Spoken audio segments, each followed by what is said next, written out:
husband and wife.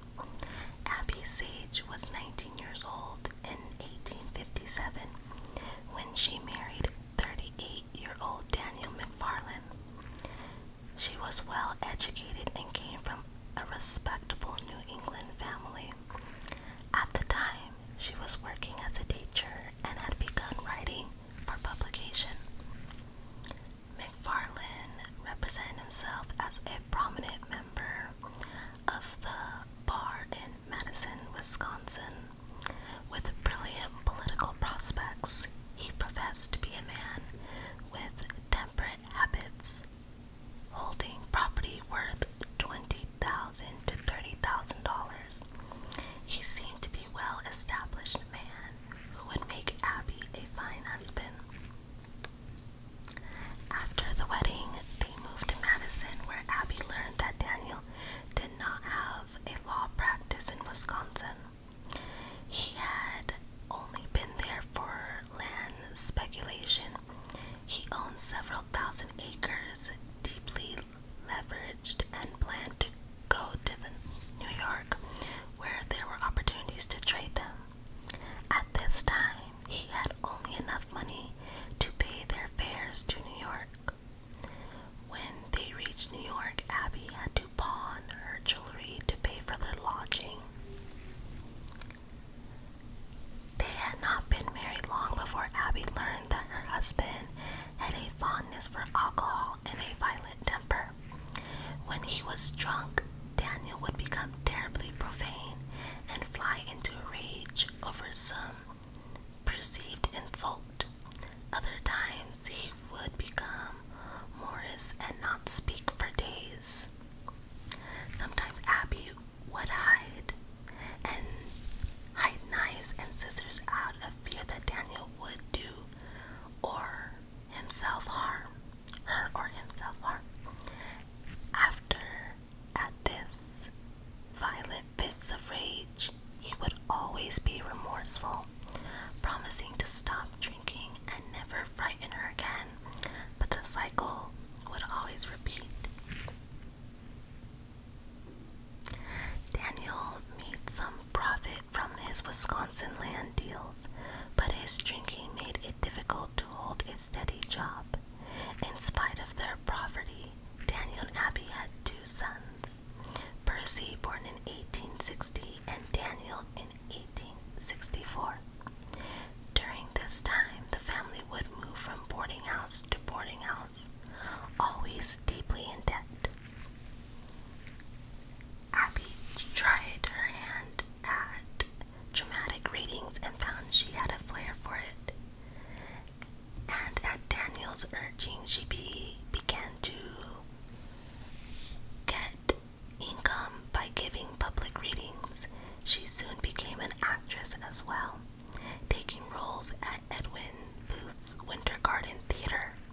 She also began publishing her writings. Her near career allowed Abby to broaden her social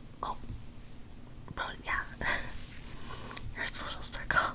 She became close friends with Horace Greeley, owner of the New York Tribune, his sister, Miss John Cleveland, and the Tribune editor, Samuel Sinclair, and his wife. Daniel McFarland used Abby's new connections to secure a political appointment, but he was jealous of her new friends.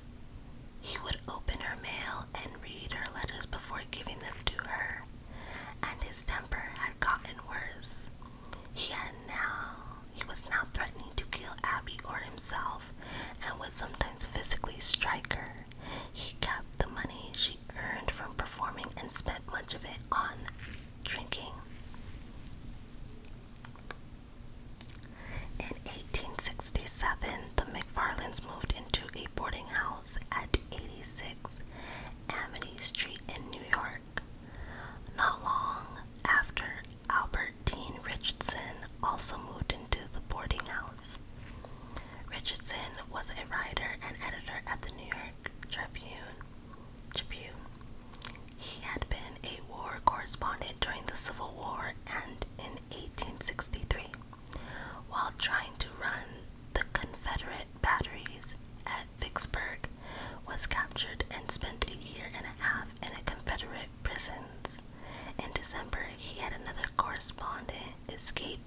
prison in Salisbury, North Carolina.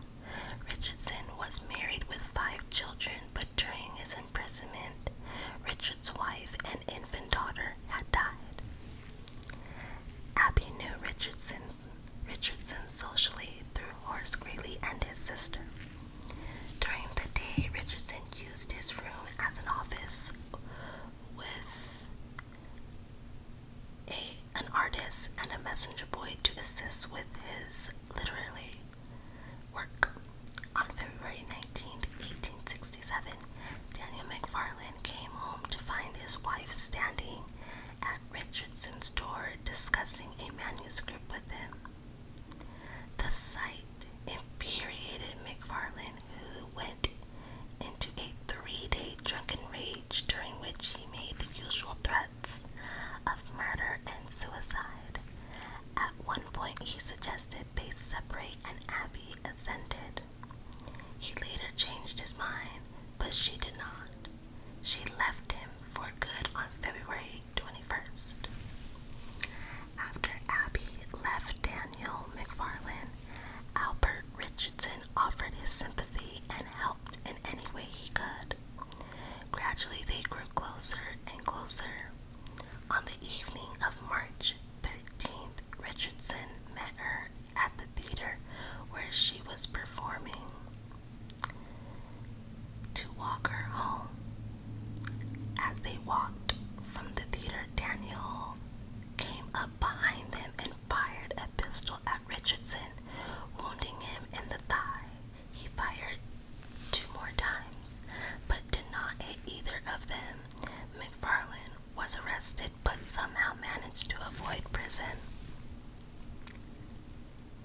As the love between Abby and Albert grew, Daniel began legal proceedings to get custody of the children. He agreed to a compromise where Percy would stay with him and Daniel with Abby. But to Daniel, this meant that Abby would never see Percy again. In the spring of 1868, she attempted to see Percy, but was barred by McFarland in another fit of rage. She decided then to take her friend's advice and file for divorce. In New York State, the only legal ground for divorce was adultery, and though Abby believed she could prove that Daniel was adulterous, she decided to go to Indiana, where divorce was allowed for drunkenness, extreme cruelty, and failure to support a wife. She took up residency in Indiana for 16 months, then returned to her mother's house in October 1869, legally free from the bonds of marriage. Abby and Albert had been guarded in their relationship and stayed apart while she was in Indiana. Now that her marriage was over, they felt free to be openly together, and Albert spent Thanksgiving in Massachusetts with Abby and her family. The day after Thanksgiving, he returned to New York. Just a week later, Abby received word that Albert had been mortally wounded. Shocked by her ex-husband in his office of the New York Tribune, she hurried to New York to nurse him. When she arrived in New York, Albert Richardson was on his deathbed, lying in a room at the Astor House. His dying wish was for them to marry. So on November 30th, 1869, Albert Richardson and Abby Sage McFarland were married by the Reverend Henry Ward Beecher. Among the witnesses was Horace Greeley. 2 days later, Albert Richardson was dead. At first, New York journalists came to the defense of their fallen comrade and began digging up dirt on Daniel McFarland, including the habit of opium eating for the purpose of drowning his sorrows. But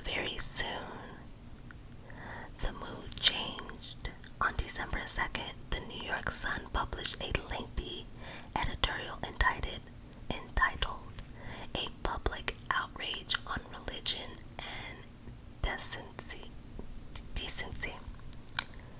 that condemned Albert Richardson for luring Abby away from her husband.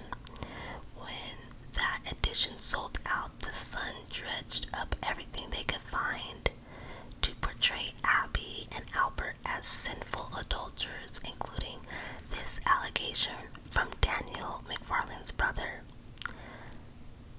Quote, Abby went reading just to get a chance to paint her face, pass for beauty, and get in with that free love tribe at Sam Sinclair's. Quote. The rest of the New York papers followed the Sun's lead, but opposing views were also printed, sometimes in the same editions as the others. The Herald printed this quote from Miss S.F. Norton speaking in front of the Feminist Reform Club. Quote, the recent shooting of Mr. Richardson is an unfortunate occurrence that illustrates the fundamental problem of marriage, inequality of rights between husband and wife. The newspapers were forcing people to choose sides, and the New Yorkers were overwhelmingly choosing McFarland's fight for the sanctuary of marriage over Abby and Richardson's immorality. The trial started on April 4th, 1870. That mood held at the trial as well, where the courtroom was filled to capacity with spectators hoping to get a glimpse of the evil Abby Richardson. She never appeared at the trial, but McFarland's attorneys took full advantage of the audience and arranged to have 10-year-old Percy McFarland sit in his father's side. Percy, happy to be with his father, appeared oblivious to the trial's import. Abby's supporters distrusted the ability of the district attorney and brought in a former judge and current Congressman Noah Davis to assist the prosecution. McFarland also brought in the big guns. He would be defended by John Graham, who had been associate counsel in the Sickle case, in which Daniel Sickles was acquitted of murder of his wife's lover on the grounds of temporary insanity. He would take the same defense in the McFarland case.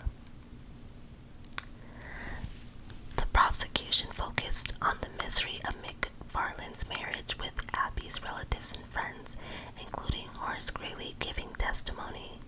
The defense changed the focus to the adulterous relationship between Abby and Albert Richardson.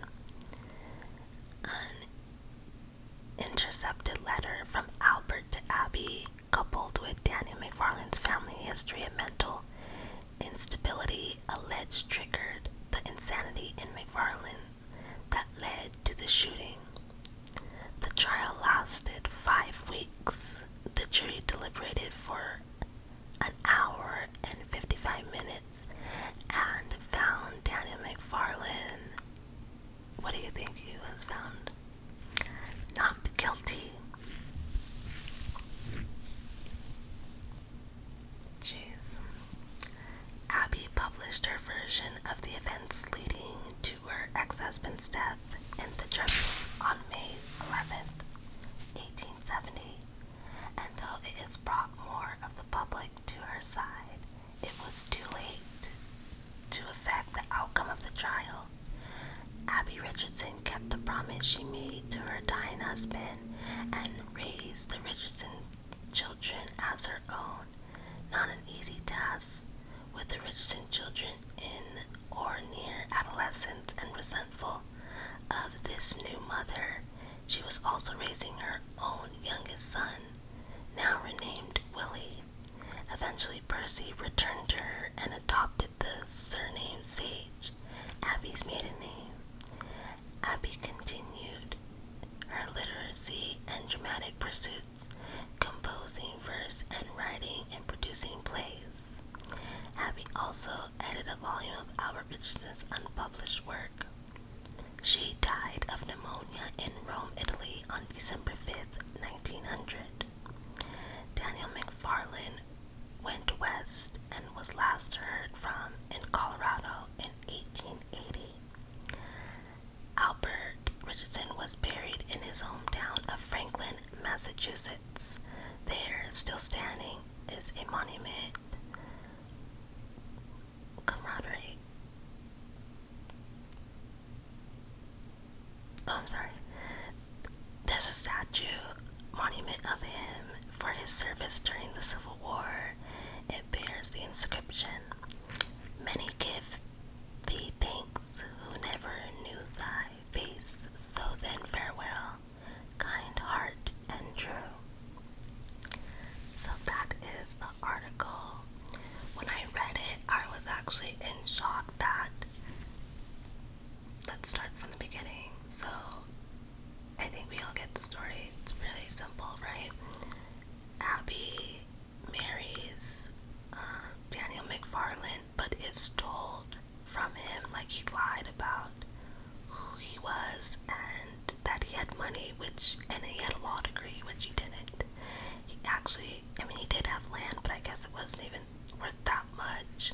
Sold her a dream. She fell for it. They get married. They have 2 children. She later finds out he's an alcoholic and abusive, physically and verbally, I guess. She's tired of it. She's kind of like the main breadwinner. She meets all these new people as she's, acting in plays and reading books in public, making money for the family. Gets introduced to these people, and that in high society, and that's how she gets recognized. And basically, her husband kind of mooches off her, like, fame, I guess. And then she finally gets tired of how her husband is acting, and they end up separating and eventually getting a divorce. Then one day Daniel sees her hanging out with Albert and shoots him in public in the thigh. Like, that's the first time. He injures him, but not, fatally. He gets away with that for shooting him. Then the second time, now he goes to his job at the newspaper place and shoots him there and wounds him fatally to where he is in his deathbed. And finally, Abby comes, to assist him, to help him and be there to support. And I thought that was really nice that on his dying bed, he wanted them to be legally married. So I thought that was really nice. They get legally married, and then 2 days later he passes. And then the trial is basically Abby and Albert are like cheaters, and that's why he kind of deserved what he got. And then Abby was, who knows what they were calling her. So basically it turned the focus off of Daniel, which is kind of messed up because he shot somebody not once but 2 separate times and gets away with it the first time, and then goes to trial the second time and gets away with that because they're focused on Abby.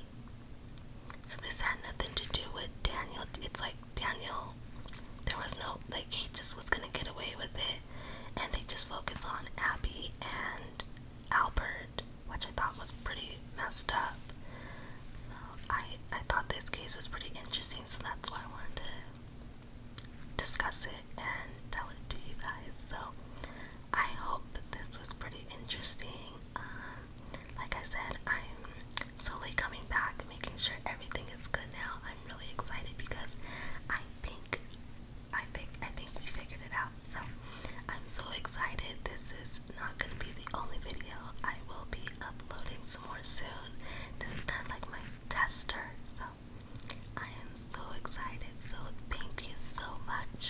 listening. I do feel so bad for Albert, who had lost his life just because he fell in love with another woman, and society at that time I guess still didn't really, it was no justice done for this man. So that's kind of why I wanted to discuss this. I just wanted to bring light to this case